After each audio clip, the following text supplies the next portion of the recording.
Do you think I'm pretty? David's hands trembled slightly as he held the delicate photo frame. The CEO's office was silent, except for the hum of the computer he'd just fixed. Emma Sterling stood behind him, waiting. He turned slowly, the frame catching the light. Her eyes met his, those brilliant blue eyes that everyone said were cold as ice. "It's just, you look different here," he whispered. She stepped closer, vulnerability flooding her face for the first time. "Do you think I'm pretty?" The question hung between them like a confession. He looked at her, really looked at her, seeing past the designer suit and the billion-dollar empire. "I think you're beautiful," he said honestly. "But before we find out what happens next, don't forget to subscribe and turn on notifications so you never miss a story like this. Drop a comment telling us where you're listening from right now. Now let me tell you how David Hayes ended up in Emma Sterling's office that night, and why a simple question would change everything. David Hayes had learned that life doesn't always give you second chances. He'd learned that when he held his daughter Lily in the hospital 3 years ago, watching her cry for the only mother she'd ever known. His wife Sarah had been everything, vibrant, loving, the light that made their small apartment feel like home. They'd met in college, both broke, both dreaming of escaping the neighborhoods they'd grown up in. Sarah had been studying education, wanting to teach young children, wanting to shape minds in ways that mattered. David had been in his first tech support job, sitting in a cubicle and solving other people's computer problems while dreaming of something bigger, something more meaningful. But then Sarah had come along, and suddenly the dream shifted. They weren't dreaming of individual achievement anymore. They were dreaming together. Late nights in their tiny shared apartment, eating ramen on her futon, planning a life where they'd both be artists in their own way. Sarah through teaching, David through technology that could help people. They'd built something beautiful together in that cramped space, not just a life, but a partnership built on complete faith in each other. Sarah would leave him notes in his lunchbox, telling him how proud she was of him. David would surprise her by cleaning the entire apartment and having her favorite pasta waiting when she came home from long days at school. They'd sit on their fire escape and talk about the future. Maybe a house with a backyard, maybe 2 kids, maybe by the time they were 40, they'd have built something real and lasting. The future had felt infinite and full of possibility. Then Sarah got sick. It happened suddenly, the way the worst things always do. One day she was complaining about being tired, and the next she was in the hospital with tests and results that came back with words like aggressive and terminal, the kind of cancer that doesn't give you the mercy of time to prepare. One day you're planning a future, and the next day you're learning that the future has been cancelled without your permission. David had felt his entire world compress into a single moment. All those dreams, all those late-night conversations about what they'd build together, erased. And there was nothing he could do to stop it. He'd quit his job immediately. Career advancement meant nothing. He'd taken a leave of absence from the company, and when it became clear she'd need him permanently, they'd fired him. He was grateful, in a weird way. At least they'd made it simple. Sarah had needed him, and nothing else mattered. He'd worked double shifts at every place that would hire him: construction, retail, warehouse work, anything that paid cash or was flexible enough that he could take her to appointments. He'd sold things: his father's watch that his dad had given him before he died, a laptop he'd been saving for to update his skills, his car, which meant taking the bus everywhere with 2 suitcases of supplies for her treatments. He'd taken out loans he'd never be able to pay back, credit cards that maxed out, personal loans from friends that made him feel ashamed every time he ran into those friends. He'd fought with every ounce of strength he possessed, convinced somehow that if he worked hard enough, sacrificed enough, loved hard enough, he could will her back to health. He'd researched alternative treatments obsessively. He'd talked to every doctor who would see him. He'd prayed, even though he wasn't particularly religious, and he'd made deals with God that he knew God wouldn't make. But some battles can't be won with effort and love alone. Medicine isn't negotiable. Death doesn't care how much you sacrifice. When she died on a Tuesday morning in March, the nurses had let him stay in the room for hours afterward. He'd held her hand, which had gone cold and stiff, and he'd thought about how Lily was only 4 years old then, barely old enough to understand language, let alone the concept of death. His mother had been watching her. When David had called to tell his mother that Sarah was gone, she'd started crying, and then he'd had to comfort her while his own heart was breaking into pieces he wasn't sure could ever be reassembled. He'd held Sarah until they'd had to make him leave, and then he'd walked out of the hospital and hadn't cried for 3 weeks. He'd been numb in that way that people are when they've experienced the worst thing that can happen. He'd arranged the funeral on a budget that made him feel like he was failing her in death, the way he'd failed to save her in life. He'd organized the death certificates and filled out paperwork with a steady hand while his insides were screaming. He'd cleaned out her locker at the school where she'd taught, and 20 of her former students showed up at the funeral, each one a reminder that she'd changed lives, that she'd mattered deeply. He'd taken Lily to the funeral, even though his mother had suggested he not. He'd wanted Lily to say goodbye, to understand that her mother was gone, not just missing temporarily. At 4 years old, Lily hadn't really understood. She'd pointed at the casket and asked where Mommy's arms were, why Mommy wasn't moving, if they'd put Mommy in a box because she wasn't feeling well. David had answered each question honestly, feeling like he was destroying her innocence with every truth. He'd held her through the service, and he'd known in that moment that his job had changed. He wasn't just a husband who'd lost his wife. He was a parent who had to figure out how to raise a child alone, how to answer impossible questions, how to teach her that the world was both beautiful and devastating, and that she had to love anyway. 3 years had passed since that Tuesday in March. Lily was 7 now, in 2nd grade, and she'd stopped asking when Mommy was coming home. Somewhere around the 1-year mark, she'd shifted. She'd started asking other questions instead, harder questions in some ways. Do you think Mommy would be proud of me? Why do only some kids have moms? If people go to heaven when they die, why can't they send letters? Is it my fault that Mommy got sick? Did I make her sick somehow? Those last one had broken David's heart so completely that he'd cried for the first time in years. He'd held Lily and told her that it wasn't her fault, that sometimes bad things happen to good people, that none of it was about anything she'd done or not done. He'd told her that Mommy loved her completely, that Mommy would always be part of her, that she carried Sarah with her in the way she laughed, Sarah's laugh, the way she loved animals, Sarah's soft heart, the way she asked questions about everything, Sarah's brilliant mind. David had learned that grief has weight. It's not the poetic thing people talk about, something that gets lighter with time in a linear way. It's more like a stone in your chest that becomes your new normal. You don't stop carrying it, you just get stronger carrying it. You learn to breathe with it there. You learn to laugh even though it's present. You learn to move through the world even though part of you will always be standing in that hospital room, holding her hand, begging the universe to reverse what it's already decided is irreversible.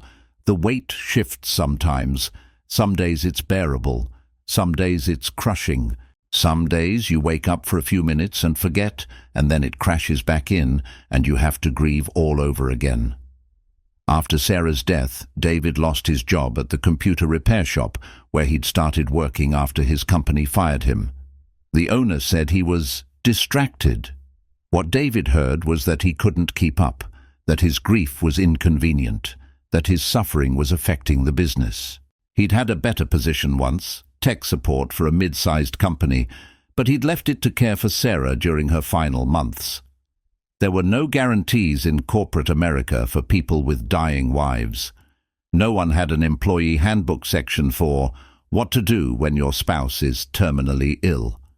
Companies wanted workers who could show up and be fully present. David was barely holding on. So David did what millions of single parents do. He started taking whatever work he could find. He became a janitor at Sterling Technologies, the gleaming glass building downtown where Emma Sterling's empire occupied the top 17 floors. The pay wasn't great, $28,000 a year before taxes, which was barely enough to cover rent, food and childcare, but it was stable. There was health insurance for Lily, which was everything. It meant that if she got sick like her mother had, they could afford to take her to a doctor. There was a 401k, though David barely understood how it worked and knew he'd never actually retire. There was routine, and routine was what kept him and Lily afloat. Routine meant he knew exactly what to expect. Routine meant he could plan his life around it. Routine meant there were still some things in the world he could control. The job meant early mornings and late nights, a relentless grind that David had learned to treat like meditation. His alarm went off at 5:30 every morning before the sun came up, before the city woke. He'd lie there for a moment, gathering the strength to move, gathering the courage to face another day of being both everything to Lily and invisible to everyone else. He'd splash cold water on his face, brew a pot of cheap coffee that tasted like regret, and then he'd go wake Lily. He'd sit on the edge of her small twin bed. They'd saved for months to buy her her own bed instead of sharing the couch, and he'd gently shake her shoulder. "Good morning, baby girl. Time to wake up," he'd say, and she'd groan and burrow deeper into her blankets. He'd do different voices, different accents, trying to make it fun instead of just another demand on a child who wanted to sleep. Sometimes he'd make up songs. "Rise and shine, it's breakfast time, we're gonna have a day so fine," he'd sing badly, and she'd laugh despite herself. Then came the rushed routine of getting her ready. She'd resist brushing her teeth. She'd change her clothes 3 times because she wanted to wear something that didn't match. She'd ask for braids, which took extra time, and David would do them even when he was running behind because she loved braids, because she loved having her father do them, because these small moments of care were what made her feel loved. He'd pack her lunch, peanut butter and jelly sandwich, a banana, some crackers, a small juice box, and he'd include a note. Different notes every day. "You are smart and kind and brave. Love, Dad. Remember that you're special. Have a great day. Dad. I'm proud of you, Dad." He'd write these notes while she ate her cereal, and he'd sneak them into her lunchbox, and she'd come home and tell him that the other kids wanted notes from their parents too. Then the drop-off at school. He'd walk her to the bus stop, holding her hand, even though she was getting to the age where other kids thought holding your parents' hand was uncool. He'd wait until the bus came. He'd wave goodbye. He'd watch the bus pull away and feel the familiar ache in his chest, the worry that something would happen and he wouldn't be there, the knowledge that he was entrusting his most precious thing to someone else's care for 7 hours. Then he'd head to Sterling Technologies. The janitor job was shift work, 4 p.m. to midnight, which meant he could be at school pickup at 3. After he picked Lily up at the after-school program, they'd go home. She'd do her homework while he made dinner. Nothing fancy, usually something that could stretch. Chicken and rice, pasta with sauce, tacos. He'd help her with reading assignments, which she loved, her eyes following the words as his finger traced across the page. Then he'd get her ready for bed. Bath time, pajamas, teeth brushed. A story, always. Sometimes the same story 3 nights in a row, because she loved it, and he loved the excuse to be close to her.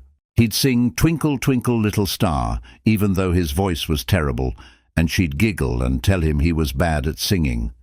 He'd tuck her in, kiss her forehead, and whisper, "I love you to the moon and back." She'd answer, "I love you to the stars and beyond," and he'd leave the nightlight on and leave the door cracked open so he could hear if she needed him. Then at 6 p.m., he'd have to leave her with a babysitter, a neighbor, Mrs. Rodriguez, who charged $10 an hour and was the nicest person he'd ever met. He'd pay her cash, money he didn't have, because what was the alternative? Lily couldn't stay home alone. The anxiety of leaving her, even with someone as trustworthy as Mrs. Rodriguez, never went away. What if there was an emergency? What if she needed him? He'd give Mrs. Rodriguez his cell phone number, though it was a cheap, prepaid phone that dropped calls. He'd make sure Lily was settled before he left, that she had her stuffed animal, that she knew Mrs. Rodriguez would keep her safe. Then came work. 4 hours of cleaning before the building really emptied, moving through hallways that were still occupied, trying to be as invisible as possible. He'd clean bathrooms, scrubbing toilets and sinks, refilling soap and paper towels, never making eye contact if someone came in. He'd empty trash cans from every office, wheeling a huge bin on a cart that was heavy and awkward. He'd sweep and mop hallways, dealing with spilled coffee and mysterious stains, and the small indignities of being the person who cleaned up after everyone else. His hands would get raw from the chemicals, his back would ache from bending and lifting, his knees would hurt from kneeling to clean baseboards. But David didn't mind the invisibility, or he'd learned to convince himself that he didn't. He used the quiet hours to think. The repetitive work was almost meditative. His hands would work while his mind drifted. He'd think about Lily, about how she was growing up so fast. One day she was 4 years old, losing her mother, and now she was 7 and asking philosophical questions about death and meaning. He'd think about how he wanted more for her than this, than a tiny apartment that was always too cold in winter, hand-me-downs from garage sales, worried conversations about money that he'd tried to shield her from, but knew she heard anyway. He'd think about her future, about what he wanted for her life, about how he could make sure that she'd be okay, that she'd grow up believing in herself. On top of the janitor job, he'd taken a second job on weekends, Uber driving, which meant he'd pick up passengers on Friday and Saturday nights, use his old car that was barely running, and try to maintain a 4.9 rating so his account wouldn't get deactivated. This meant less sleep, maybe 5 hours a night on average, but more money in the emergency fund. He'd saved about $3,000, which was almost enough for a month of rent and food and utilities if an emergency came. Almost enough, but never quite. He'd taken a community college class at night too, one that he could take online. He wanted to get better credentials, to eventually get out of janitor work and into something that paid better. But the classes were hard when he was this tired, hard when he was this stressed. He'd read through material for his online class during his breaks at work, squinting at his phone screen, trying to absorb information about systems administration. He'd started looking into better schools for Lily, researching scholarships, planning futures. There was a charter school across town that had an excellent science program, and Lily was a science kid. She wanted to be a marine biologist, wanted to study dolphins and whales and the ocean. He'd filled out the charter school application with hope in his chest and fear underneath it. If Lily got in, he'd have to figure out how to get her there. More transportation costs, more time lost. But if she didn't get in, what did that say? That his daughter wasn't smart enough? That the world was already sorting her into a category of less than? What kept David going wasn't hope exactly, but something smaller and more resilient. It was the way Lily hugged him every morning. It was her laugh when he did bad voices while reading her bedtime stories. It was the knowledge that she needed him to be strong, and so he would be. David was the kind of man who noticed things. He noticed when Mrs. Chen from accounting started bringing lunch instead of buying the expensive sandwich from the food truck. Her husband must have had a health issue. He noticed when Tom from IT worked 18-hour days before the big launch, stress showing in the way he gripped his coffee cup. He noticed when Emma Sterling stopped laughing. He'd only seen her laugh once in the break room before she noticed him, and then her face had gone carefully blank. Her reputation was ice cold. The papers called her ruthless. Her competitors feared her. But David, emptying the trash outside her office, had heard her crying late one night, trying to muffle the sound. He'd walked away, giving her privacy, but he'd never forgotten it. Emma Sterling had built her empire on logic and control, which was fitting because logic and control were the only things that had ever kept her safe. She'd been born poor, bone-deep poor, the kind where you worry about heating in winter and share a bedroom with 2 siblings, and your mother works 3 jobs and still can't make rent. There were mornings when there was no milk for cereal, when her mother would leave money on the counter for lunch and Emma would save it, eating nothing at school so she could take it back home to contribute to groceries. She'd been 9 years old and already learning that love was measured in sacrifice, that survival required mathematics. Emma had been hungry in ways that went beyond physical. She'd been hungry for more, for better, for proof that poverty was a choice and not a destiny. She'd watched her mother work herself to exhaustion for barely enough money to survive, and she'd decided that would not be her life. While other kids were playing, Emma was reading. While they slept 8 hours, she slept 4 and studied. She'd gotten straight A's. She'd joined debate team and speech competitions. She'd made herself into someone who couldn't be dismissed, who couldn't be ignored, who had value precisely because she'd earned it through unrelenting effort. She'd gone to university on full scholarship, one of the few things she'd allowed herself to feel proud about.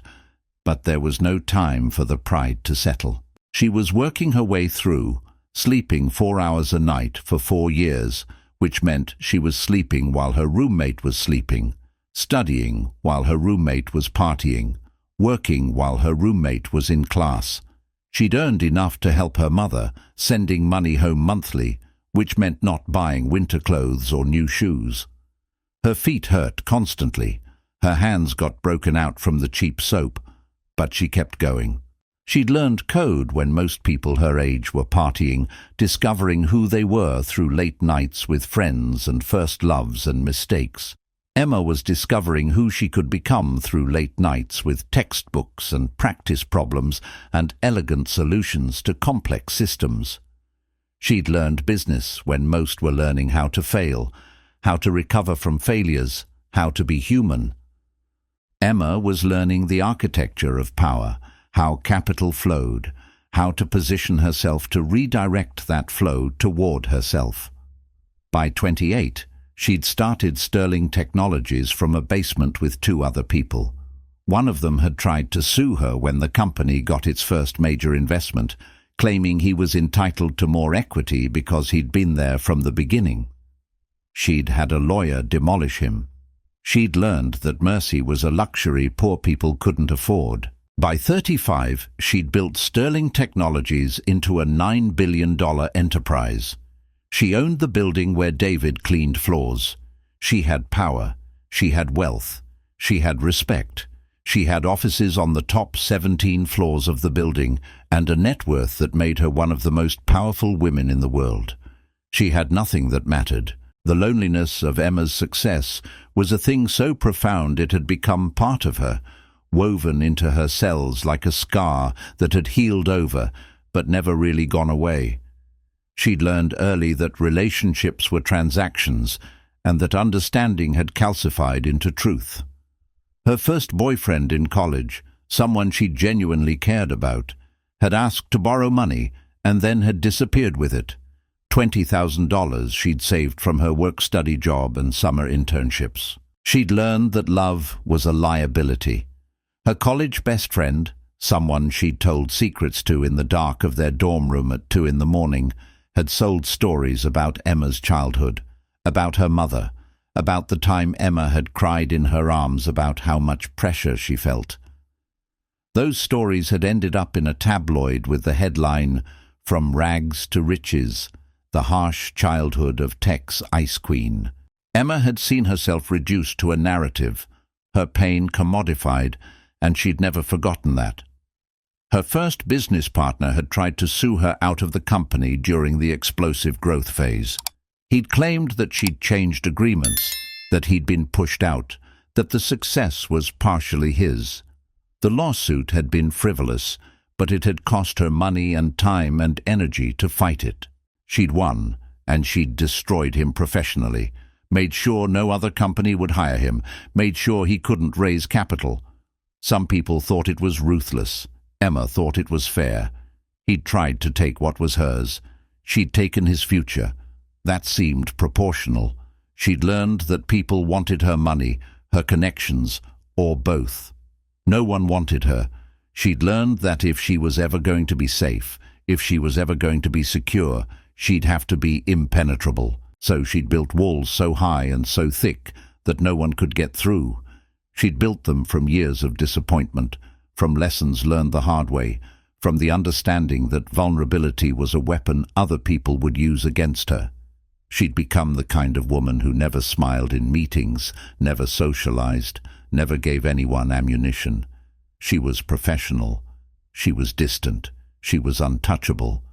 She was alone in a building full of people who would have done anything to be close to her, not understanding that closeness was the one thing she couldn't afford. Emma lived in a penthouse apartment that occupied an entire floor of a luxury building in the most expensive part of the city.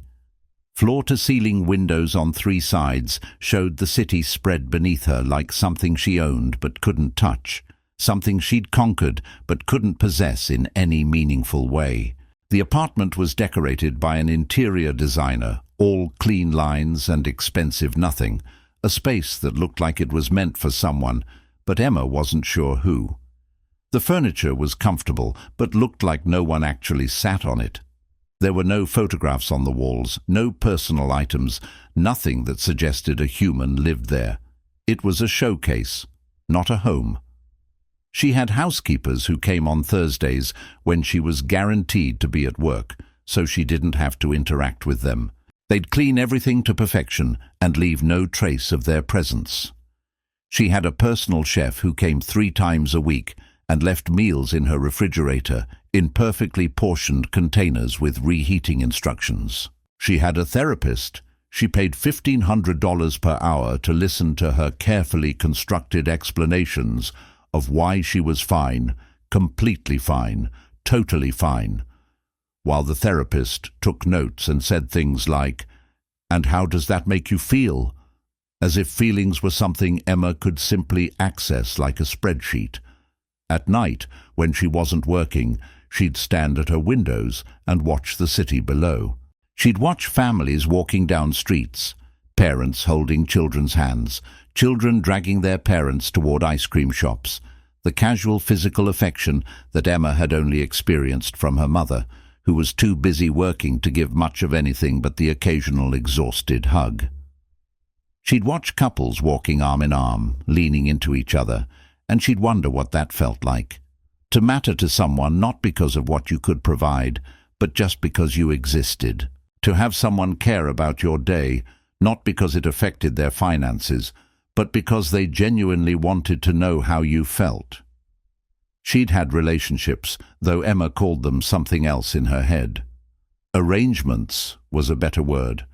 There was the hedge fund manager who was good-looking and ambitious and wanted to be seen with her because she was famous and powerful. They'd gone to charity events together. They'd looked good in photographs. They'd had pleasant sex that felt like a negotiated transaction, both people showing up, both people performing their assigned roles, no one getting hurt because no one was really present. There was the venture capitalist who'd wanted her connections more than her. She'd given them to him, and he'd moved on to someone younger and more connected. 3 years before David saw her photo, Emma had ended her last relationship, though ended implied there had been a beginning that meant something. It was more of a merger between 2 people who wanted the same benefits and none of the vulnerability. They'd seen each other twice a month in his apartment, had pleasant sex that was technically proficient but emotionally empty, and had never once said, "I love you." They talked about their businesses and their investments and their vacation properties. They'd never talked about what scared them, what they wanted, what they felt when they were alone. When he'd told her he was moving on, dating a fashion model who made more money than he did, Emma had felt nothing. She'd deleted his number and thought nothing of it. She'd checked her email and returned to work. That was when she'd truly understood that she was broken, that something in her was fundamentally wrong. Because normal people felt something when relationships ended. Normal people cried or got angry or felt relief or sadness. Normal people had messy emotions and complicated feelings. Emma felt efficiency. She felt the logical assessment that this arrangement was no longer beneficial and that it was appropriate to terminate it. She felt nothing else, and that emptiness terrified her more than anything ever had. So Emma had thrown herself into work with renewed purpose. She'd made a bigger empire. She'd pushed harder. She'd been brilliant and ruthless, and exactly what the business world rewarded. She'd negotiated deals that saved the company billions. She'd cut departments that weren't profitable. She'd fired people who weren't performing, and she'd done it without flinching because emotions had no place in business, and the emptiness had grown. It had become a companion, a roommate in her penthouse, a weight in her chest that she'd learned to carry the way you carry grief, not expecting it to go away, just learning to function despite it. She'd wake up in her expensive bed in her expensive apartment and feel the weight before she'd opened her eyes. She'd go to work and ignore it. She'd come home and stand at her window and acknowledge it. She'd made $7 billion and couldn't buy what she actually wanted, which was someone to see her. Not her bank account, not her achievements, not the version of her that appeared in Forbes articles. Someone to see her, the girl who'd been hungry and scared, the woman who'd sacrificed everything for nothing, the person underneath all the armor who was dying of loneliness. Emma Sterling wanted to know if she was still worth something when stripped of all her accomplishments. And she was terrified that the answer was no. The night David fixed Emma's computer should have been unremarkable. It was 11:30 on a Tuesday, the kind of night where the building was mostly empty, where the cleaning staff had the hallways to themselves, where work could be done without the pressure of being watched. Emma was working late. She always worked late, in her executive office on the 45th floor. Her days followed a predictable rhythm, office at 6 a.m. Board meetings, strategy sessions, investor calls, then back to her office to actually work, to handle the complex decisions that moved billions of dollars around like chess pieces. The view from her desk showed the city glittering beneath her, millions of lights representing millions of lives, and she felt no connection to any of them. She'd been working on the quarterly earnings report for 2 hours, fine-tuning projections, analyzing margins, looking for inefficiencies. The report was going to the board the next morning, and it needed to be perfect. Everything Emma did needed to be perfect. Perfectionism wasn't a choice for her. It was a survival mechanism. One mistake, one missed detail, one sign of weakness, and people would see her for what she feared she was underneath the armor: lost, scared, fundamentally inadequate. Then her computer had made a grinding sound that made her stomach drop. Not the soft hum of the fans, but something mechanical and terminal. She'd pressed the power button. Nothing. She'd held it down. The screen had flickered once, then gone black. Emma had felt panic for just a moment before she'd locked it down, compartmentalized it, dealt with it. She'd called building security and asked for someone from maintenance to come fix it immediately. The reports needed to go to the board the next morning. Without them, there would be questions. Without the reports, there would be vulnerability. Without the reports, she would fail. She'd called while sitting in the dark office. She preferred to work with just the desk lamp on, the rest of the office in shadow.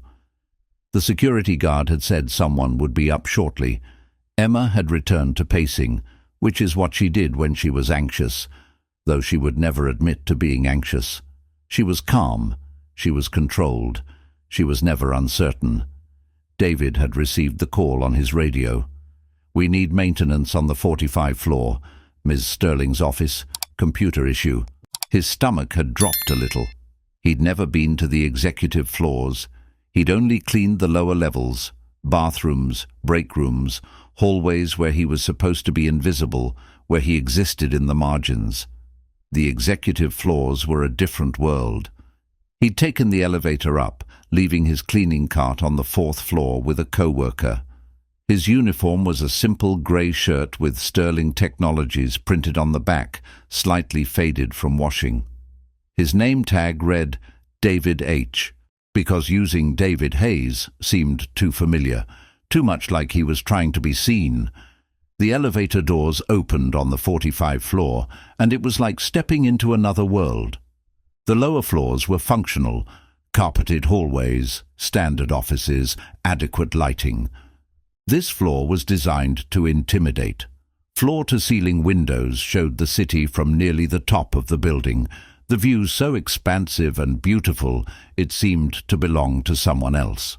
The hallway was all clean lines and expensive materials.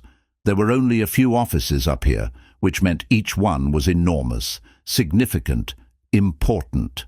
David felt his nervousness spike. He'd been around rich people before, at least as someone who cleaned up after them, but Emma Sterling was different. Emma Sterling was the reason the building existed. Emma Sterling had built an empire that made her one of the most powerful people in the world. He found her office at the end of the hallway. The door was open. Light spilled out. Emma was standing at the window, looking out at the city, and David had a moment of just seeing her before she noticed him. She was still wearing her work clothes, a dark blazer and tailored pants, but she'd removed her shoes and was standing in stockinged feet. Her hair, which was usually pinned back in a severe style, had been loosened and hung past her shoulders. She looked less like the Forbes cover and more like a person, which somehow made her more intimidating. She turned when she heard him, and her face shifted into professional mode. "Thank you for coming so late," she said, and her voice was colder than he expected, businesslike, the voice of someone who'd learned that warmth was a liability. "My computer died. I have reports due to the board tomorrow morning, and I need the data recovered." David nodded, trying to be as professional as possible. "I'll do my best. Let me take a look." He approached the desk carefully, aware that he was stepping into her space, aware that his worn shoes and grey shirt probably looked shabby against the backdrop of her expensive office. The computer was on the desk, dark and dead. He tried the power button. Nothing. He felt the relief of having something to focus on, a problem he could actually solve. "What were you working on when it died?" "Quarterly earnings report, millions of data points. I haven't backed it up to the cloud yet because it's not finished." She delivered the information clinically, but David heard the stress underneath. This mattered to her. More than just the work, the material, there was something else. Something about control, about needing things to be perfect, about the fragility of that control. "Okay, let's not panic," David said, and then immediately worried he sounded condescending. "Hard drives are often salvageable even when the computer won't turn on. Can I open this up?" Emma nodded, and he started working. He used a small toolkit he'd brought, removed the case, and examined the drive. The sound it had made, the grinding. It meant the drive was failing, the head was crashing into the platter, data was being destroyed even now. But David had recovered data from worse situations. He worked methodically, aware that Emma was watching him, aware that she was nervous, even if her face didn't show it. He worked for almost an hour, getting the data off the failing drive, using an external enclosure to read it, creating a backup. Emma didn't sit down.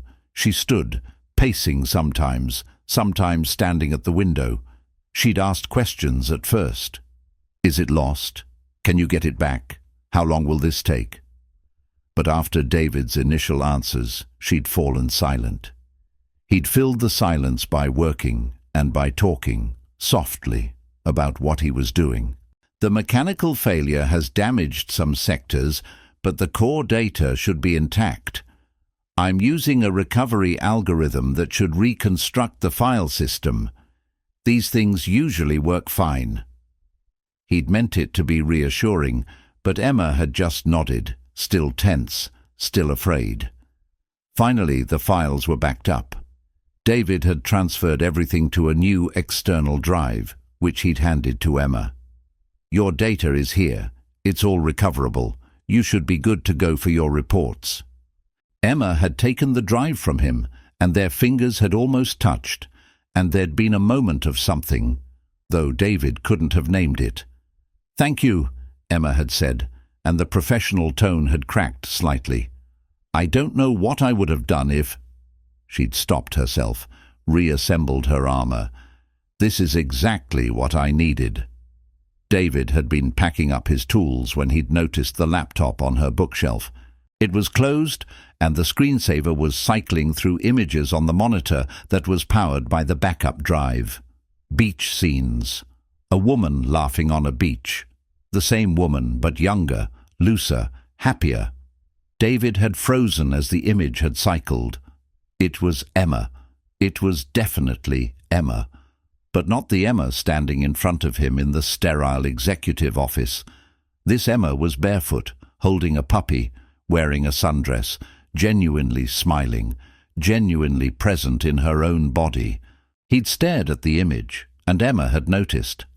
She'd watched his face as it registered surprise and something else, something that felt like recognition, though of what he couldn't say. Recognition of possibility, maybe. Recognition that there was another Emma underneath the armor, a version of her that had existed at some point and might still exist somewhere inside.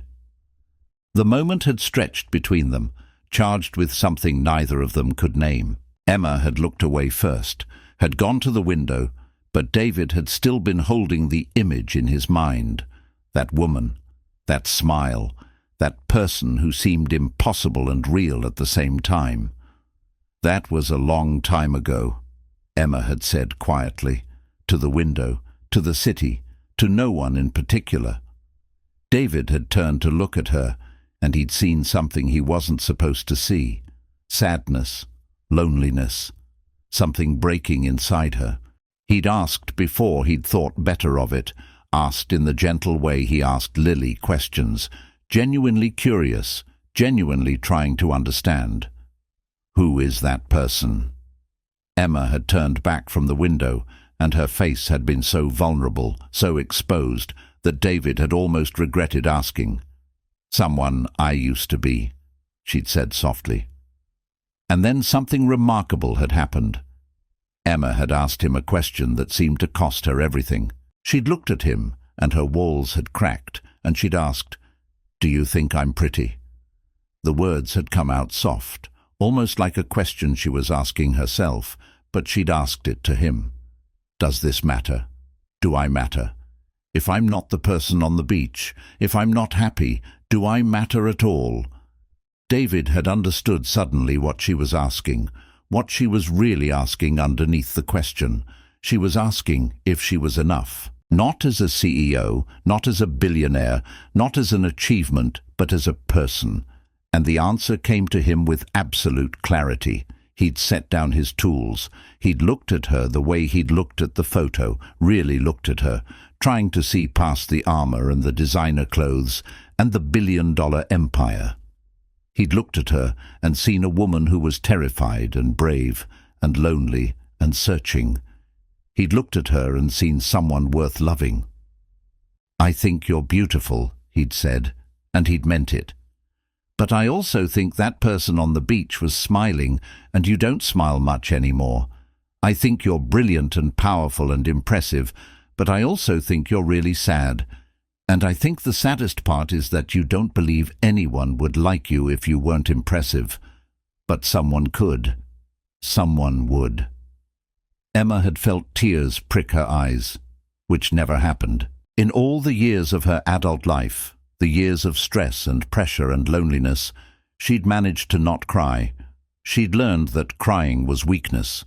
But something about this man, this kind-looking maintenance worker who'd fixed her computer and seen her photo and looked at her like she was worth seeing, had broken through. She'd turned away quickly, confused by the feeling, terrified by the vulnerability. "The computer is almost done," David had said gently. 2 more minutes.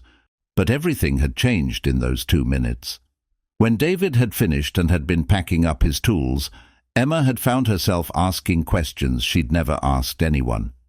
"Do you work here full-time?" When he'd said yes, she'd asked, "What's your name?" Really, not just what the tag says. His face had changed when she'd asked, like he was surprised she wanted to know. He'd smiled and said, "David Hayes. I'm 38. I have a 7-year-old daughter named Lily. My wife died 3 years ago." The words had tumbled out like he was offering her his life story as proof of something, as proof that real people existed and worked in her building and had real problems and real loves and real losses, as proof that vulnerability didn't have to destroy you. Emma had felt something shift in her chest, a wall cracking.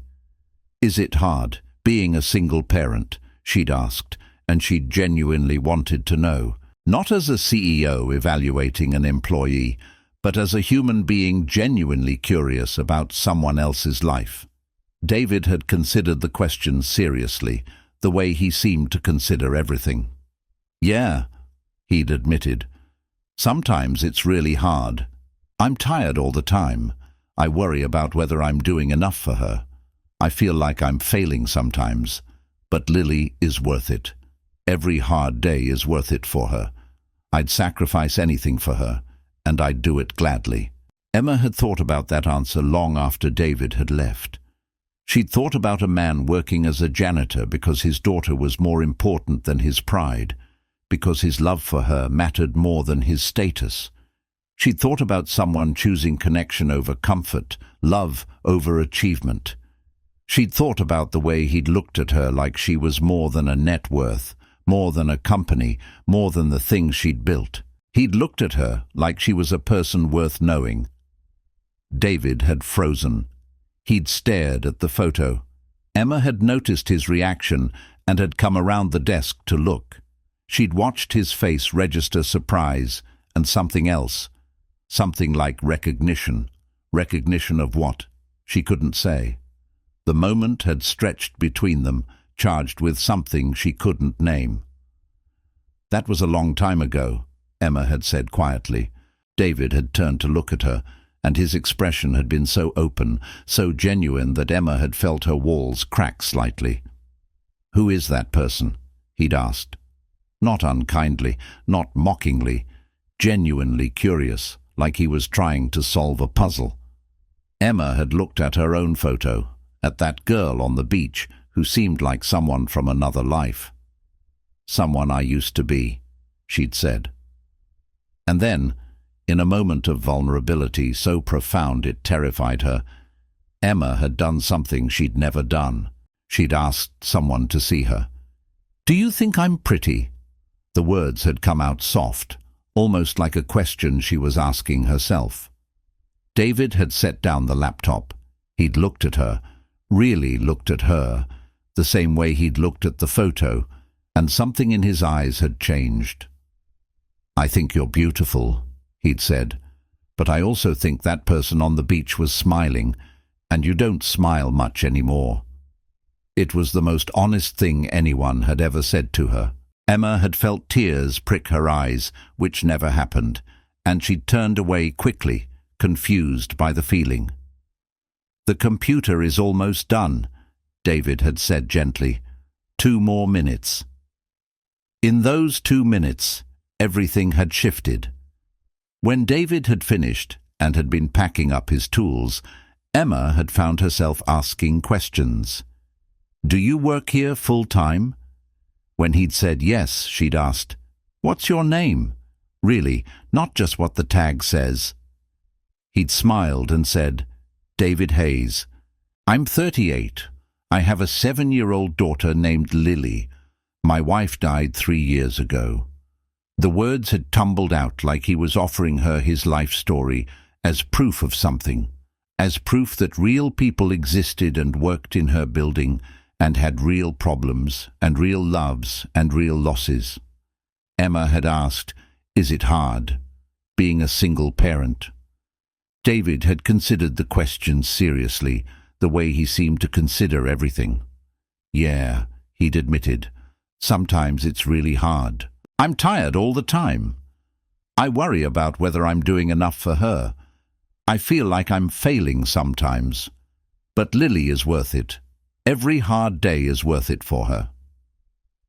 Emma had thought about that answer long after David had left. She'd thought about a man working as a janitor because his daughter was more important than his pride, because his love for her mattered more than his status. She'd thought about someone choosing love over comfort, vulnerability over armor.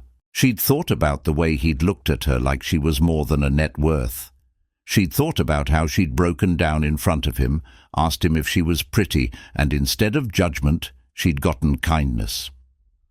After that night, Emma couldn't stop thinking about David Hayes. It was illogical and inefficient, which bothered her precisely because she was always logical and efficient. Logic told her that she was the CEO, and he was a janitor, and they existed in different worlds that shouldn't intersect. Logic told her that any pursuit of something with him was impractical and would end badly. But logic was losing to something stronger, something that felt like hunger, something that felt like possibility. She found herself walking past the hallway where he worked, hoping to see him, studying his schedule so she'd know when he'd be cleaning her floor. She'd wait until he arrived and then make an excuse to walk past. Sometimes he'd nod at her. Sometimes he'd smile, that kind, open smile. Sometimes she'd feel her entire carefully constructed world shift and rearrange itself around the hope of seeing him, but she couldn't just bump into him forever. That wasn't how Emma Sterling operated, so she began intentionally breaking things in her office. Small things, carefully chosen things, a lamp that flickered, a phone connection that kept dropping, a drawer that stuck. She submitted maintenance requests, knowing he would respond. She wasn't proud of the manipulation, but she was compelled by something stronger than pride, stronger than her carefully maintained image. She needed to see him again. She needed to know if that moment in the office had been real, or if she'd imagined it, if he was as real and kind as she remembered, or if she'd elevated him beyond what he actually was. David had noticed. Of course he had. The CEO of Sterling Technologies didn't usually request maintenance 3 times in 1 week unless something was seriously wrong. He'd mentioned it to his co-worker Marcus, who'd laughed and said, "Dude, she's probably just looking for an excuse to see you." David had dismissed it. He wasn't anyone worth seeing. He was a janitor with a dead wife and a daughter he was struggling to provide for. But he'd taken the maintenance requests seriously anyway, done the work carefully, and tried not to think about the look on Emma's face when she'd asked if she was pretty. When he'd arrived for the 4th request in 2 weeks, a flickering light fixture that was probably just a bulb, he'd found Emma waiting in the hallway instead of in her office. She'd been nervous, which was unusual for her. Her hands had been clenched. She'd been dressed more casually than usual, a simple sweater, her hair down, and she'd looked younger, less armored. "Hi," she'd said, and her voice had sounded uncertain, which was maybe the first true emotion he'd ever heard from her. "I was wondering if you'd like to have coffee sometime." David had been shocked. He'd looked at her, really looked at her, and had seen someone terrified and hopeful and brave, and his heart had done something complicated in his chest. He'd wanted to say no. It was inappropriate. She was his boss. It would end badly. But instead, he'd heard himself say, "I'd like that." They'd met at a coffee shop that Emma usually wouldn't have been seen in. Too casual, too public, but she'd suggested it, and David had agreed. It was a Saturday afternoon, which meant he'd had to leave Lily with Mrs. Rodriguez, which meant he'd felt guilty the entire way there. But he'd needed to see Emma. He'd needed to know if what had happened in her office was real or something his lonely, grieving mind had imagined. Emma had arrived 15 minutes early, which suggested she was nervous. She'd been waiting at a small table in the corner, far from the window. She'd arrived in designer jeans and a simple sweater, her hair down, and she'd looked like the woman from the beach photo, if that woman had learned how to be tired and scared. She'd looked like someone about to do something that terrified her. "Hi," David had said, and she'd looked up at him with an expression of such relief and longing that he'd known immediately that his mind hadn't imagined it. "I'm glad you came." "Of course I came," Emma had said. "I've been looking forward to this all week." They'd talked for 3 hours until the coffee shop was starting to close. David had told her about Lily, how she loved reading, how she could spend hours with a book about sea creatures, how she wanted to be a marine biologist and explore the ocean. He'd told her about the difficult parts too, the parts that weren't cute or inspiring. How Lily had asked him if he would die, if she would be alone like him. How she'd cried the night before her school science fair because she'd wanted her mother there to see her project. How David had held her and hadn't known what to say except, "I know, baby, I know." He'd told Emma about Sarah, about how bright she'd been, how full of light. He'd told her that some mornings he woke up and forgets that she's dead, and then remembers, and the grief hits him all over again like he's just learned she died. He'd told Emma that he didn't know if he'd ever stop loving his wife, and he didn't want to, because forgetting her would feel like a betrayal. Emma had listened the way some people listen to Holy Scripture, like every word was redemption. She hadn't offered platitudes. She hadn't told him he'd move on, or that he'd find someone else, or any of the things people usually said. She'd just listened, and her listening had felt like the greatest gift anyone had ever given him. Then David had asked her questions, and Emma had struggled at first. She wasn't used to talking about herself as a person, only as an achievement. But slowly, carefully, she'd tried to answer him honestly for the first time in her adult life. She'd told him about being poor, bone-deep poor, the kind where you're hungry and you don't tell anyone because you're ashamed. She'd told him about her mother working 3 jobs and still not making it. She'd told him about her siblings, about the pressure she'd felt to be the one who made it out, who proved that poverty wasn't inevitable, that hard work could save you. She'd told him about the relentless drive, the exhaustion, the years of sacrifice, the loneliness that had come with building an empire. "I thought if I had enough money," she'd said, "I'd feel safe. I thought if I was powerful enough, no one could hurt me. I thought if I was successful enough, people would want to be near me, that I'd finally be enough." She'd paused, looked down at her coffee. None of it worked. "I have everything," she'd said, "and I'm miserable. I'm so miserable I can barely function sometimes, and I don't even know why I'm telling you this. You work for me. You could use this against me. You could take this story to someone and ruin me with it." The vulnerability in that statement had cost her something. David had seen it in the way she'd said it, the fear underneath. She'd been offering him weapons. She'd been trusting him not to use them. David had reached across the table and covered her hand with his. It was a simple gesture, his large, work-worn hand covering her manicured one. It was a gesture of protection, of promise, of presence. It had undone her. "I won't," he'd said quietly.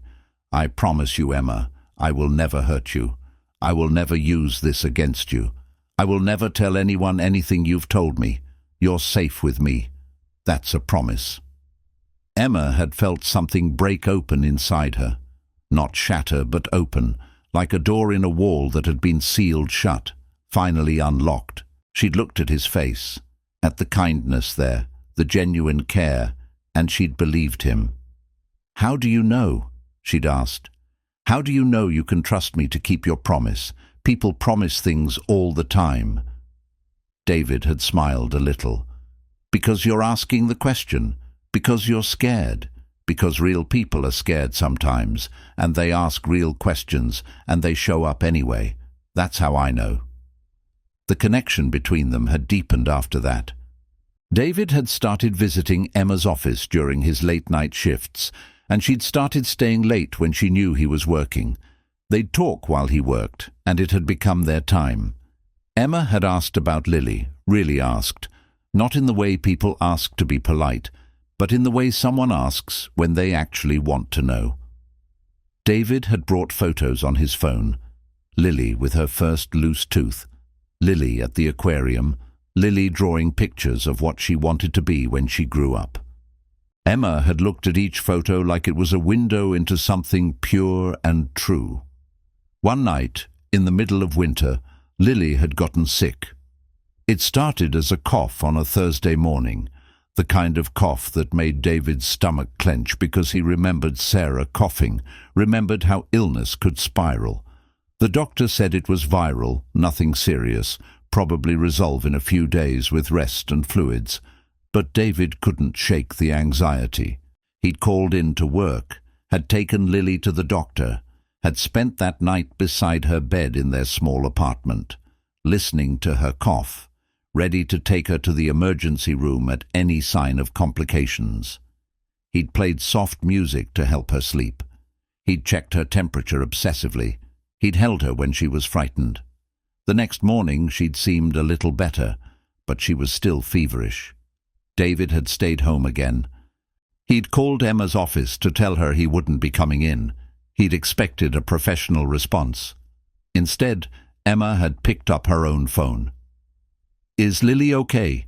she'd asked immediately, before he'd even finished explaining. "She's sick," David had said.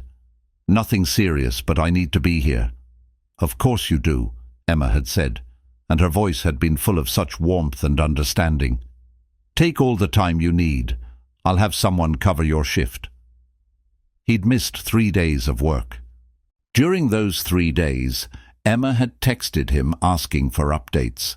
She'd asked how Lily was feeling, what her symptoms were, had she seen a doctor. David had found himself looking forward to her messages, had found himself thinking of her as part of his life in a way he hadn't expected. When he'd returned to work, Emma had called him into her office. His heart had started racing. He'd worried he was in trouble, worried that he'd overstepped somehow, that the kindness had been temporary. But when he'd walked in, he'd found something that had stolen his breath. A new humidifier, one of those expensive ultrasonic ones that cost more than David made in 2 weeks. A bundle of books. Books Lily had mentioned wanting when she talked to Emma about marine biology. "I've read about bioluminescent creatures," Lily had said during one of their conversations, and Emma had remembered. A gift card to the pharmacy, and a note in Emma's careful handwriting that said, "For anything she needs, E." David had stood there holding the gifts, not knowing what to say. His hands had started to shake. "You did this?" he'd asked, though of course he knew the answer. "I wanted to make sure you had what you needed," Emma had said quietly. She'd been sitting at her desk, but she'd stood up when he'd entered, and now she was looking at him with such tenderness that his heart had done something complicated in his chest. David had understood immediately that it was Emma, but more than that, he'd understood what it meant. Here was a woman with $9 billion who was worried about his daughter's health, who'd paid attention to what a 7-year-old girl wanted, who'd taken time out of her schedule, time that she valued more than gold, to help someone she barely knew. The gifts weren't about the material value. They were about her showing up, about her caring, about her choosing to see them as people who mattered. He'd felt overwhelmed, not just by the gifts themselves, but by what they represented. Love, not the romantic kind, at least not yet, but love nonetheless, the kind that shows up without being asked, that helps without expecting gratitude, that sees someone else's child and wants to help her be well. He'd gone directly to her office. They'd already left the building to go back downstairs, and he'd found her pretending to work, though her eyes had been watching the door, waiting for him. "Emma," he'd said, and she'd looked up, vulnerable and scared. "Thank you." "How is she?" Emma had asked immediately. "Better. She's going to be okay. She's already asking when she can go back to school. The fever broke this morning." Emma had nodded, and David had seen tears in her eyes. Real tears, not the careful, professional tears she sometimes allowed herself. "I'm glad. I couldn't stop thinking about her being sick. I kept worrying that she was alone, that she was scared. I needed to make sure you had what you needed to take care of her." David had walked around her desk and pulled her up from her chair and held her. It was the first time he'd held her, and she'd stiffened for a moment, not used to physical affection, but then she'd relaxed into him, had let him support her weight, had let herself be held. It was then that David had realized he was falling in love with her. Not with Emma Sterling, the billionaire CEO, not with the success story or the $9 billion empire or the Forbes cover. With Emma, the woman who cried over a sick child she'd never met, who was learning what it meant to care about someone other than herself, who was brave enough to be vulnerable in a way that most people never managed. With Emma, the woman who'd spent her entire life convinced that she was broken, only to discover that underneath all the armor, she had the capacity for the most profound, genuine love. "I'm falling in love with you," he'd said quietly, and he'd felt her stop breathing. "I don't know if that's okay. I don't know if you feel the same way, but I needed to tell you." Emma had pulled back just enough to look at him. Her eyes were wet with tears. "I'm terrified," she'd said. "I don't know how to do this. I don't know how to be in love with someone. I don't know how to open my heart knowing it could be destroyed." "I know," David had said. "I'm terrified too. My wife died. I know what loss feels like. I know what it means to love someone and lose them. But you know what I also know? I know that the worst pain in the world doesn't compare to not loving at all. I know that the most beautiful thing in the world is when someone sees you completely and loves you anyway. I know that you're worth the risk, Emma. Even if this falls apart, even if we fail, you're worth the risk." The barriers between them had seemed insignificant in those late-night conversations. Yes, Emma was wealthy and powerful, and David was her employee. Yes, they came from different worlds. But in those moments, it hadn't mattered. What mattered was that they saw each other. What mattered was that Emma had learned that the girl on the beach had never died. She'd just been buried under ambition and protection. What mattered was that David had learned that you could have very little in this world and still have everything if you had someone who truly loved you. Then everything changed the night Emma wanted to meet Lily. David had been nervous in a way he hadn't been in years. His hands had shaken while he'd helped Lily get dressed that Saturday afternoon. He'd picked Lily up from school, had taken her for ice cream like it was a regular weekend, but inside he'd been a tornado of anxiety. She'd asked why they were getting ice cream on a day that wasn't a special day, and he'd said they were going to meet someone important. "Like Aunt Jessica?" Lily had asked. Aunt Jessica was his sister who lived across the country. "No, not like Aunt Jessica," David had said carefully. Someone who's become very special to me. And I think she might become special to you too." He'd picked her up from school and had taken her for ice cream, and then he'd sat her down on a bench and had said, "There's someone special I want you to meet. Her name is Emma, and she's very nice. She's the CEO of the company Daddy works for." "A CEO?" Lily had asked, her eyes going wide. "Like in the movies?" "Kind of, yes," David had said. "She's a very smart and powerful woman, and I really care about her." Lily, with the devastating honesty of 7-year-olds, had asked the question that had terrified David. "Is she your girlfriend? Is she going to be my new mom?" David's heart had clenched so hard it hurt. He'd thought carefully about his answer, wanting to be honest without being overwhelming. "I really like Emma," he'd said. "I think she's wonderful, and she really likes me too. So maybe one day she could be like a mom to you, but we're still getting to know each other. What I want to do is introduce you two and see what you think. Does that sound okay?" Lily had thought about this seriously, the way she often did. She'd licked her ice cream cone and said, "Will she still be the CEO after she meets me? Or will she become something else?" David had almost laughed at the question, had realized that his daughter was wise in ways he was still learning. "She'll still be the CEO," he'd said. "She'll just also be someone who knows and cares about you." "Okay," Lily had said. "Let's go meet her." Emma had been waiting in the park near Lily's school, sitting on a bench near the duck pond. She'd been terrified. David could see it in the way she'd held herself, spine rigid, hands clasped together in her lap, the expression on her face that she got when she was bracing herself for a challenge. The CEO who commanded boardrooms and made million-dollar decisions in her sleep was scared to meet a 7-year-old. It had somehow made her more lovable, more human. When Lily had seen them, she'd started running, the way children do, without any awareness of caution.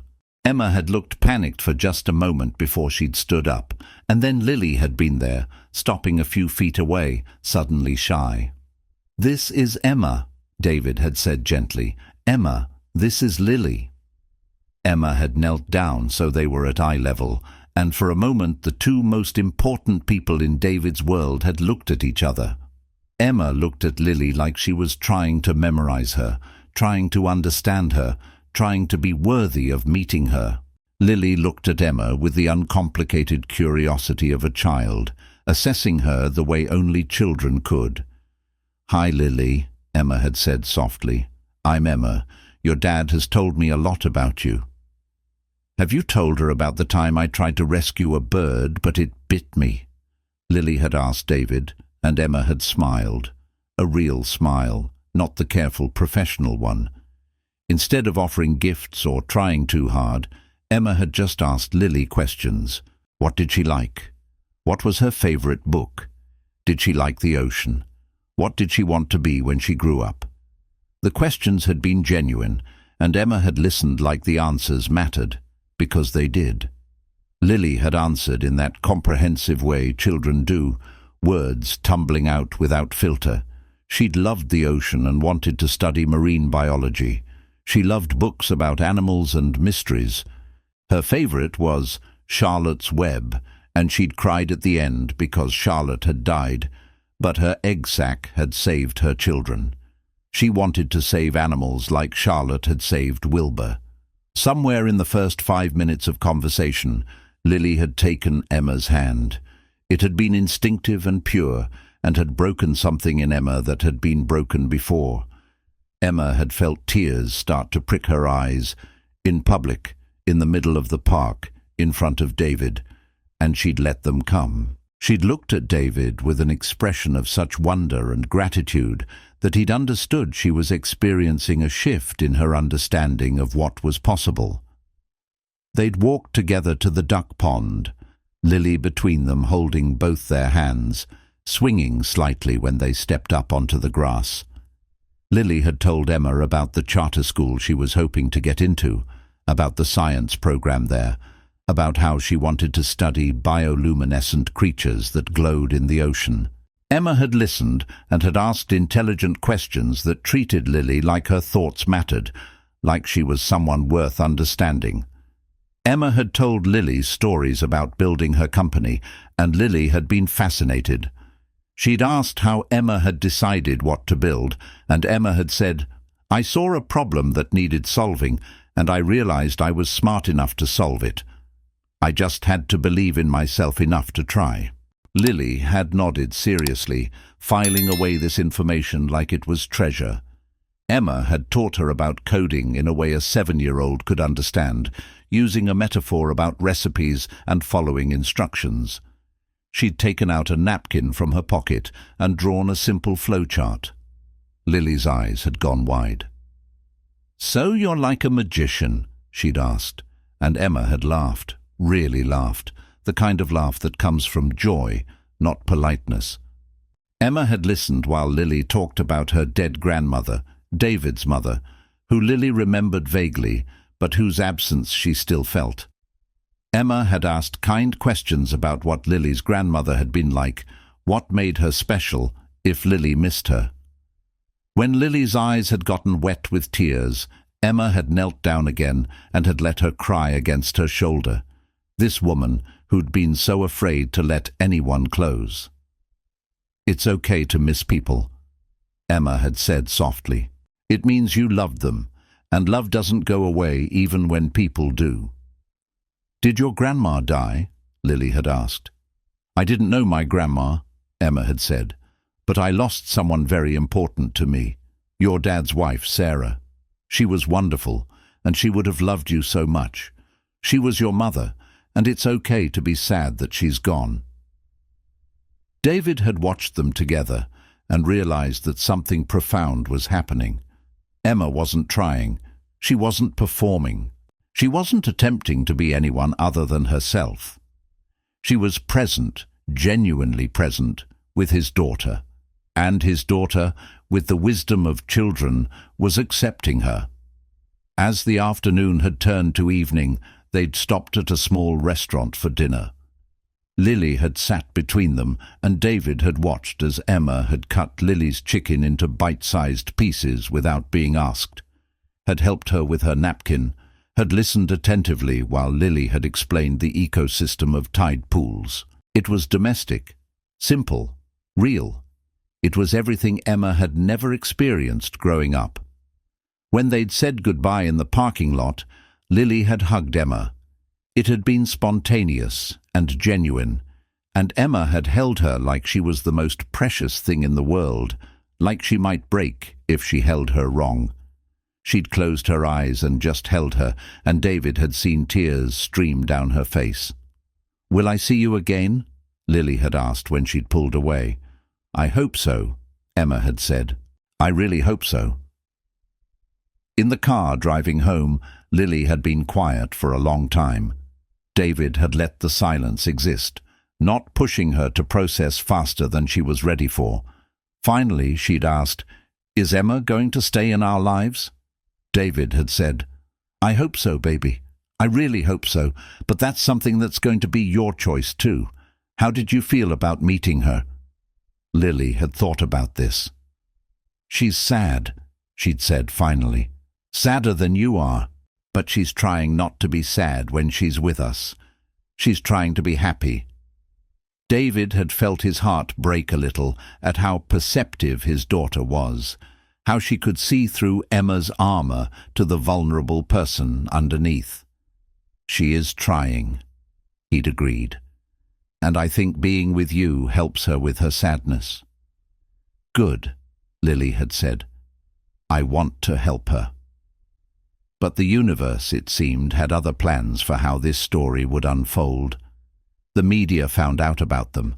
No one knew how. Probably office gossip. Probably someone seeing them together.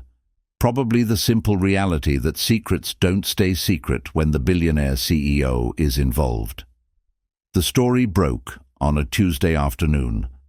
Sterling Tech, CEO Emma, Sterling Dating Company Janitor, the headlines screamed. The articles ranged from sympathetic to salacious, but the underlying narrative was the same. The untouchable billionaire had fallen for someone beneath her station. Society pages wondered if it was real or a publicity stunt. Business competitors used it as ammunition. Emma's own board started expressing concern about her fitness to lead while involved in such a publicly questionable relationship. Emma's phone rang constantly. Her publicist begged her to make a statement. Her board members demanded she end things. The media staked out her building. It became a spectacle in that way the internet makes spectacles of people's lives. David was investigated. Articles appeared about his past, his marriage, his financial struggles. Internet people debated whether he was a gold digger or whether Emma was slumming for authentic experience. Lily's school called because parents were concerned about the scandal's effect on the student body. The media crisis had hit with the force of a tsunami. David's phone had started ringing with reporters who'd found his number somehow. His apartment building had staked out cameramen. Lily's school had called, not to support them, but to express concern that the other parents were worried about media attention affecting their children's learning environment. It was code for, "We're distancing ourselves from this scandal." David had wanted to disappear. He'd wanted to protect Lily and save Emma from the fallout of his own inadequacy. He'd thought about how his wife had died, how she'd left them, and how now he was bringing Emma into a life that seemed cursed, a life that only knew loss and hardship. He'd considered walking away, had spent nights lying awake wondering if he was selfish to stay, if his love for Emma was costing his daughter's peace. He'd almost convinced himself it was the right thing to do, the noble thing, the thing a real father would do. But Emma had called him at work. "Don't you dare," she'd said, and her voice had been fierce. "Don't you dare walk away from me because you think you're protecting me. I've spent my entire life having people leave me. I've spent my entire life convinced that I was too much or not enough.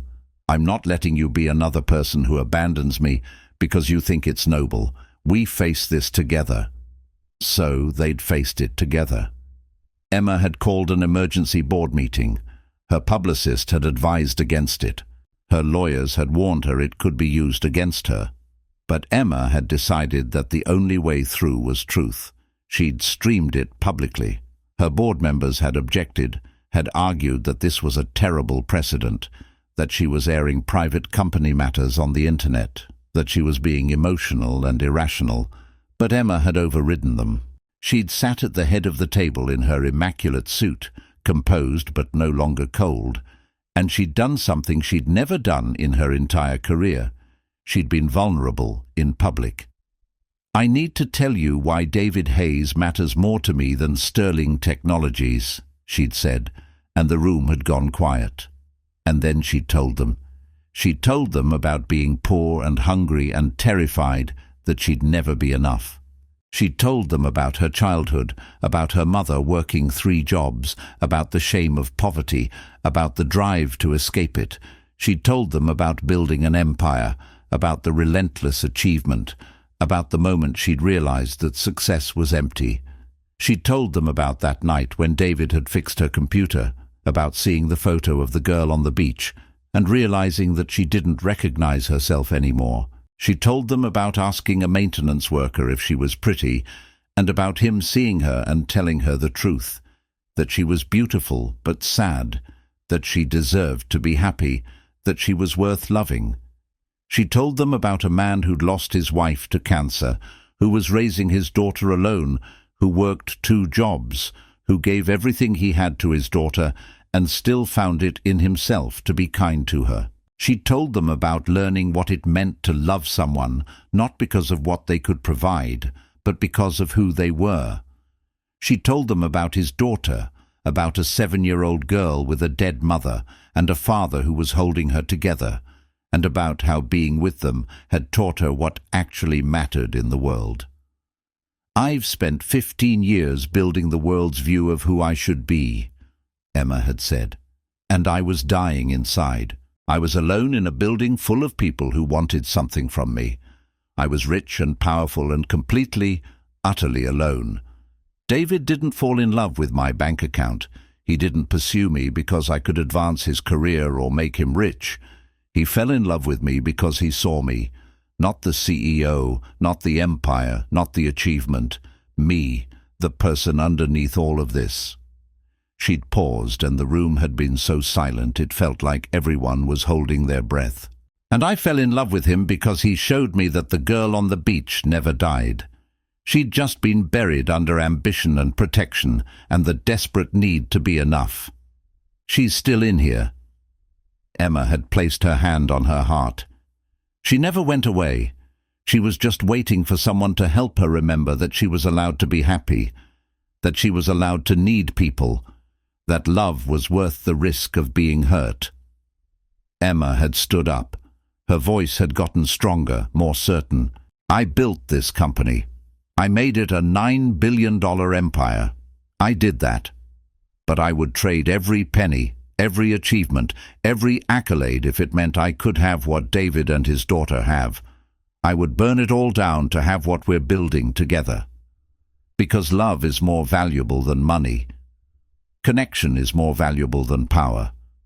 Being known is more valuable than being feared. She'd looked directly at the board. If you want me to choose between this company and him, I choose him. Full stop. If that's unacceptable to you, if you can't support my choice to be a human being with love and a family and a life outside of this office, then I'll step down, and you can find someone whose priorities align better with quarterly earnings. But I'm done living a life where I'm successful but empty. I'm done choosing achievement over connection. I'm done being alone. The room had gone silent. The board members had exchanged glances. Some had looked disapproving. Some had looked thoughtful. Some had looked like they were reconsidering everything they knew about Emma Sterling. And then one of them, Patricia, the oldest one, a woman who'd been in business for 40 years and had probably faced her own battles as a woman in a male-dominated industry, had started clapping. Slowly at first, then faster. Then the others had joined in. Not all of them. Some had sat with arms crossed, unmoved. But enough had clapped that the message was clear. Emma Sterling had just changed the narrative. The optics had shifted overnight. Twitter had erupted with people praising her courage. News outlets had pivoted from scandal to inspiring love story.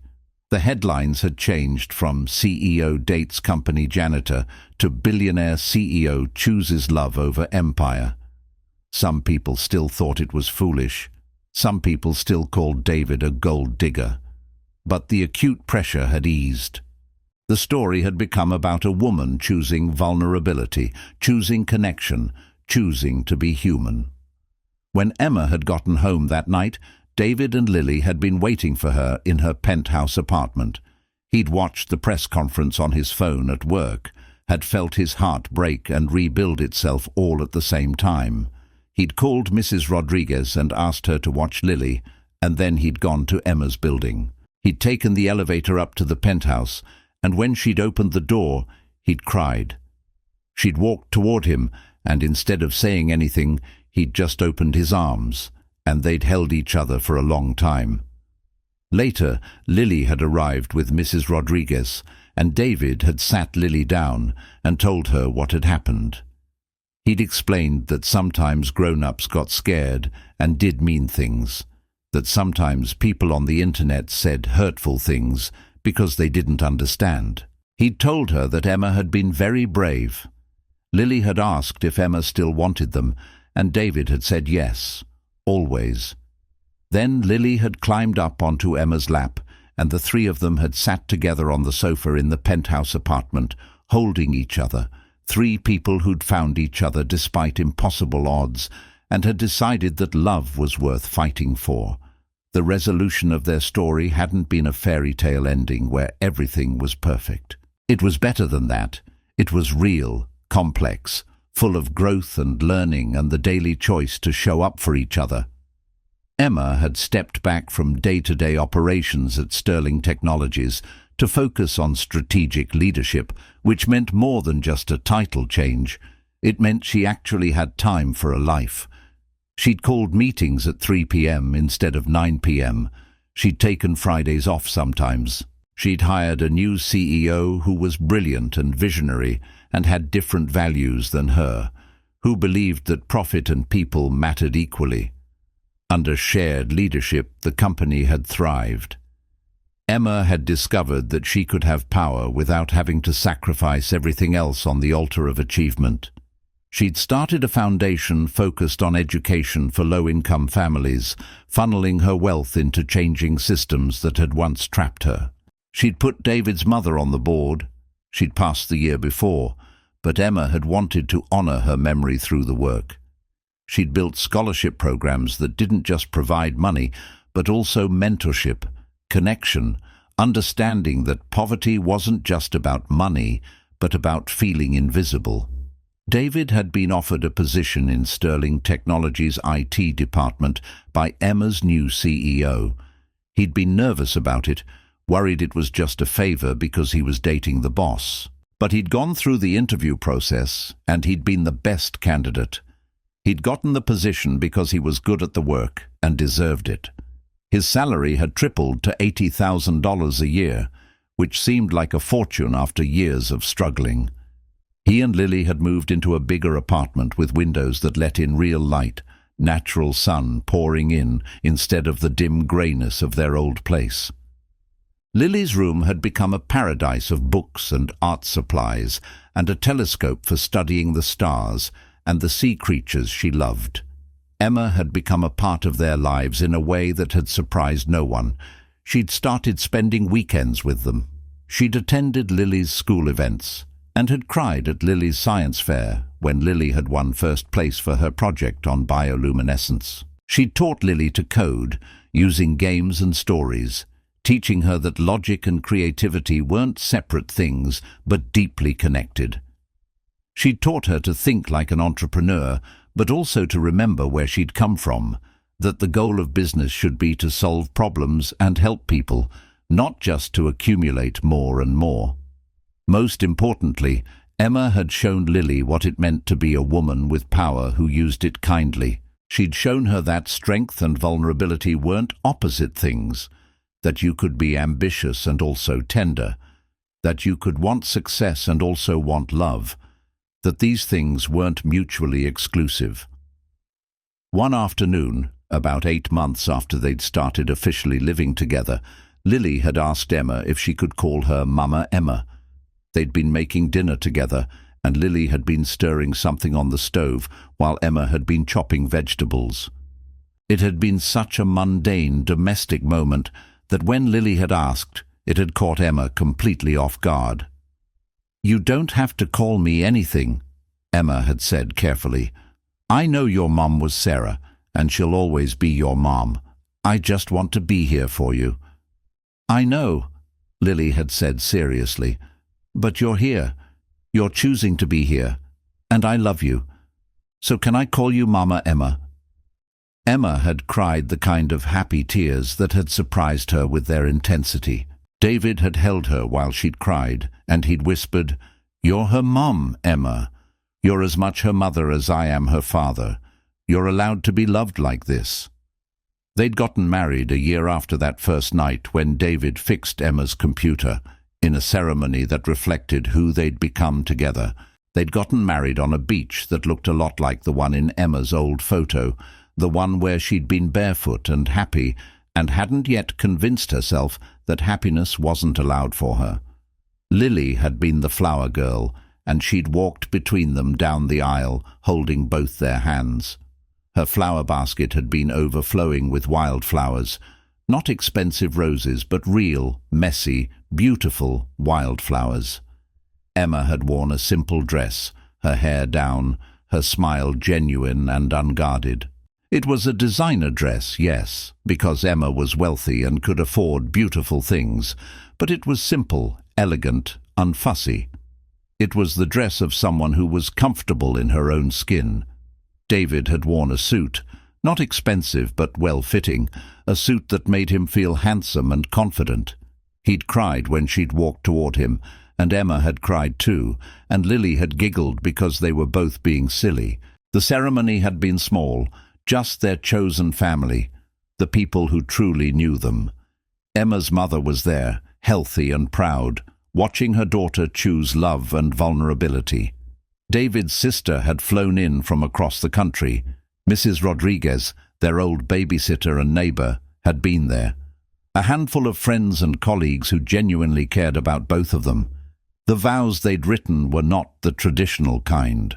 David had talked about seeing Emma for the first time in her office and recognizing, even then, that there was something broken and beautiful about her.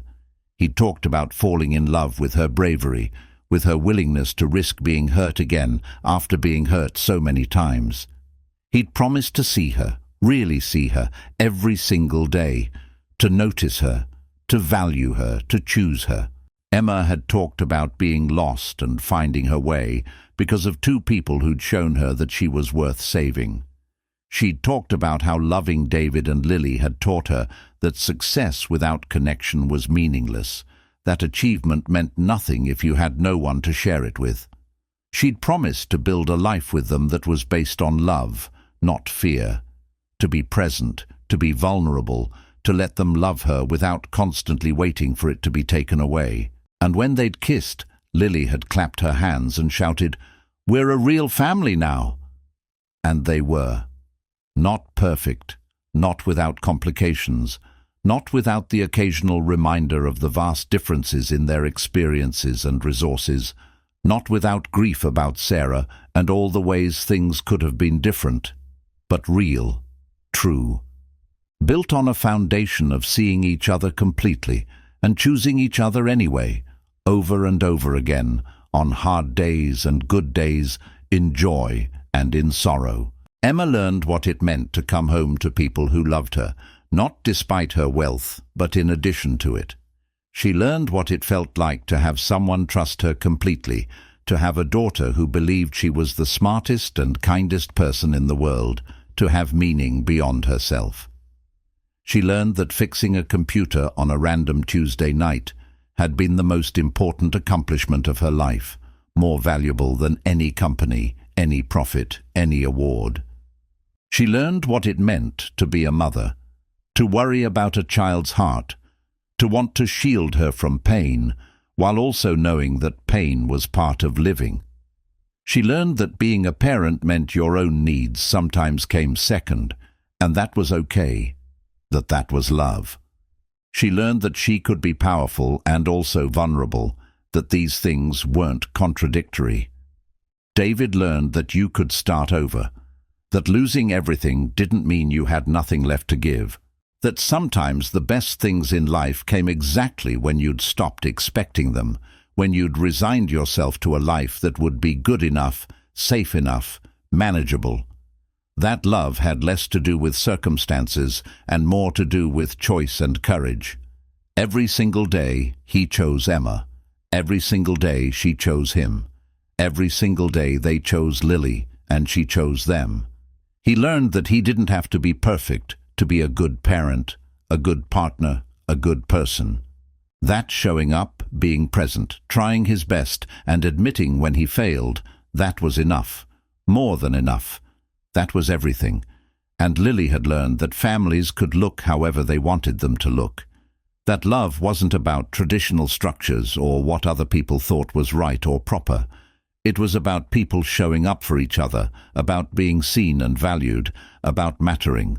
She had two parents now who both loved her fiercely, who both put her first, who both believed she could be anything. She had a mother who'd learned to smile, a father who'd learned to hope again, and a family that had been built not on blood, but on choosing each other despite every logical reason not to.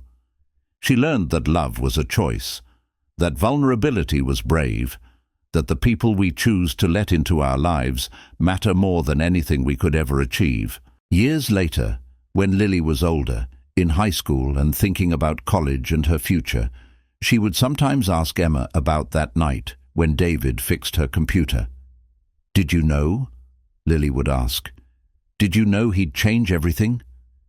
Emma would think about that moment, about seeing her own photo and being asked if she thought she was pretty, about a kind man with eyes full of understanding, looking at her like she was beautiful, not because of what she'd built, but because of who she was. She'd think about how she'd almost walked away, how she'd almost convinced herself that love was too risky, that vulnerability would destroy her.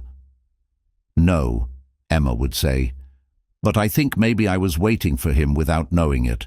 I think maybe my whole life, from the moment I was a hungry kid convinced I had to earn my way to being worthy of love, I was waiting for someone to help me remember that I was more than my job, that I deserved to be happy, that I was enough just being me.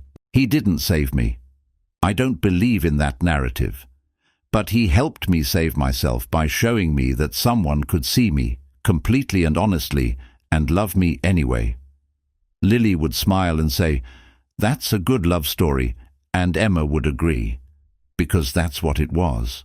Not a fairy tale about a billionaire saving a janitor or a janitor saving a billionaire, though people had tried to make it that simple. It was a story about two broken people learning that they weren't broken. They'd just been waiting for someone to see them, really see them, and love them completely. It was a story about how sometimes the most important moments in your life happen while you're just doing your job, just showing up, just being present. It was a story about how asking a simple question, "Do you think I'm pretty?" could change the trajectory of two lives forever. It was a story about found family and real love, and how vulnerability, which we're all taught to fear, is actually the bravest and most beautiful thing we can offer another person.